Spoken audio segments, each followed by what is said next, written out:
மதி வேலை போறதுக்கு காரணம் நான் தாங்கிறது மதிக்கு எப்படி தெரிஞ்சது? மதிக்கு வேலை போன விஷயம் நான் சுரேஷ் கிட்ட கூட சொல்லல, வேற யாருக்குமே தெரியாது. டேய், அரை மணி நேரத்துக்கு முன்னாடி என்கிட்ட சொன்னியே, எனக்கு தெரியுமே. கரெக்ட். அப்படின்னா என்ன அர்த்தம்? நான் அந்த வாயாடி கிட்ட சொல்லிட்டேன்னு நினைக்கிறியா?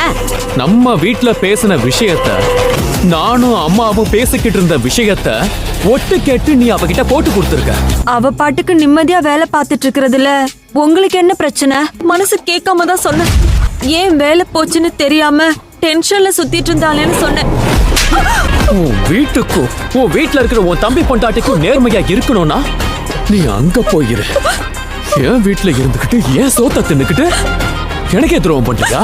ஏண்டி வாயை வச்சுக்கிட்டு சும்மா இருக்க மாட்டியா நீ? பெரிய உண்மை விளம்பியாடி. எதுக்குடி இப்படி தேவையில்லாம அடி வாங்கி அவங்கிட்ட சாவுற? ஏன் தான் அப்படி நடந்துக்கிறியோ? இவர் உன்னை அடிச்சாரா? இல்லன்னு என்னமோ பிரச்சனைன்னு எனக்கு தோணுச்சு. நீ டக்குன்னு போனை வச்சதும் நான் கன்ஃபார்ம் பண்ணிட்டேன். ஆரம்பிச்சுட்டாங்கடா சிவாஜியும் சாவித்திரியும். அவன் என் பொண்டாட்டி, நான் என்ன வேணாலும் பண்ணி போவலையா? பொண்டாட்டினா கை நீட்டி அடிப்பீங்களா? உங்ககிட்ட அடி வாங்க வேணாங்க இவ்வளவு கல்யாணம் பண்ணி வச்சோம். எதுக்கு இவ்வளவு அடிச்சீங்க? அப்படிதான் அடிப்பேன். என்ன பண்ணுவ? எனக்கு கல்யாணம் பண்ணி கொடுத்தா என் பொண்டாட்டி என் பக்கம் நிக்கணும். வேற யாரு பக்கம் நின்னா அவ?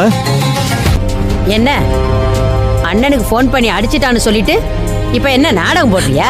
எங்க அப்பா அம்மா உங்களை தலை மேல தூக்கி வச்சு ஆடுறாங்களே, என்னலாம் நான் யோசிக்கவே மாட்டேன். இவ்வளவு கூட்டிட்டு நான் போயிட்டே இருப்பேன். ஏன் பொறுமையா இருக்கணும்? ரேவதி நீ வா. ரேவதி உள்ள போன்னு சொன்ன. இப்ப நீ வர போறியா இல்லையா?